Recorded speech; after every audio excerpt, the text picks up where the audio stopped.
بھیجنے کے بعد اس نے فرمان جاری کیا گورنر کو جاؤ مدینہ، سب سے پہلے حسین ابن علی کی بیعت لو، زبیر ابن عبداللہ کی بیعت لو،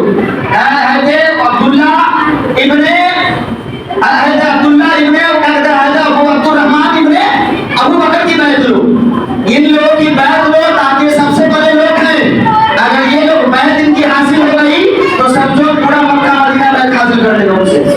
اب سنیں، اب فرمان جاری ہوا، گورنر آیا، گورنر آنے کے بعد جو ولید بن عقبہ تھا مدینہ شریف کا گورنر، ان کی بارگاہ میں آتا کہا کہ ایسا ایسا فرمان یزید کی طرف سے آیا ہے۔ کہا کیسا فرمان؟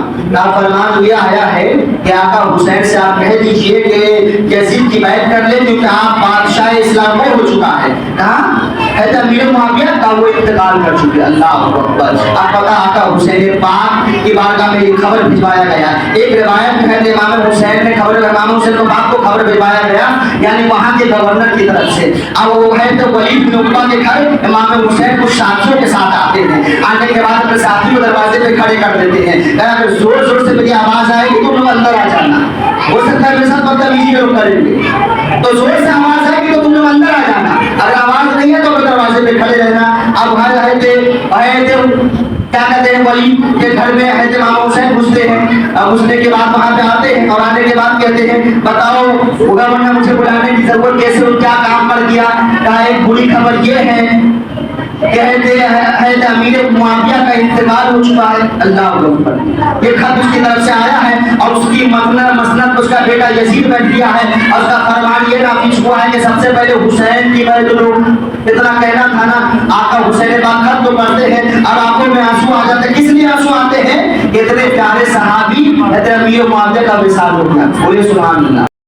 رہے پیاسے لیکن اوروں کو پانی پلایا کرتے۔ دیکھیں محرم شریف کا مہینہ پاکیزہ مہینہ گزر رہا ہے، اس مہینے کے صدقے میں اللہ تعالیٰ نے رحمت کی بارش عطا فرمایا۔ جو بارش کے بارے میں کہا گیا تھا کہ اس جھوٹ کے بعد ہی بارش ہوگی، لیکن کرم حسین کا برستا ہے۔ بولے سبحان اللہ۔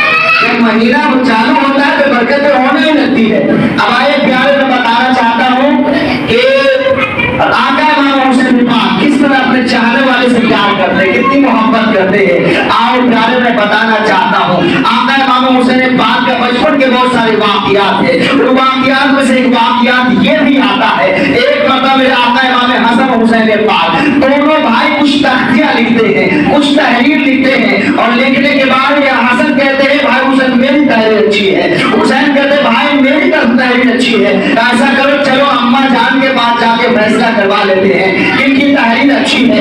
آؤ پیارے حج صاحب تھوڑے دیر ہو جائے گی، آپ لوگ توجہ کریں تو میرے کو دل لگے گا۔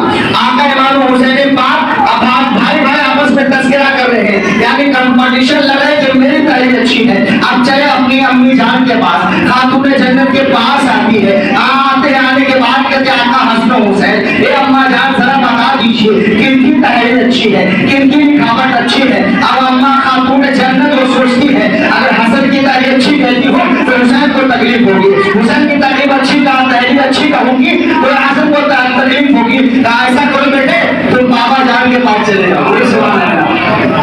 وہ علی جس علی کی بارگاہ میں ایسا کوئی سوال ہی نہیں ہے جس کا جواب نہ بنا، کوئی ایسا فیصلہ ہی نہیں آیا جو فیصلہ نہیں ہوتا ہے۔ اب آتے بابا جان کی بارگاہ میں، امام حسن کہتے بابا جان بتائیے کن کی تحریر اچھی ہے، چھوٹے بھائی کی تحریر اچھی کہ بڑے بھائی کی تحریر اچھی ہے؟ اتنا کہنا ہوتا ہے تو پتا ہے آپ کو بابا مولا علی کہتے ہیں اگر میں ایک کے بارے میں کہتا ہوں دوسرے کو برا لگے گا، ان کے بارے میں کہتے دوسرے کو برا لگے گا، اور میرے آقا فرماتے ہیں رسول پاک علی وہ ہے جن کے اندر اللہ نے انصاف کا 9 حصہ رکھا ہے۔ سبحان اللہ۔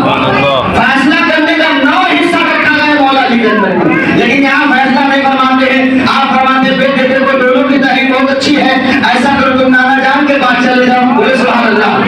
اب رحمت للعالمین ہے، نبیوں کے بادشاہ ہیں، رسول پاک ہیں، آتے ہیں دونوں آواز دیتے دور سے، جس بارگاہ میں جبریل کو بھی ادب سے آنے کا حکم ہے، جس بارگاہ میں آواز بلند کرنے کا حکم نہیں ہے، زور سے آپ نہیں بول سکتے ہو، وہاں بھی آواز دے کے آتے دور سے نانا جان۔ بولو سبحان اللہ۔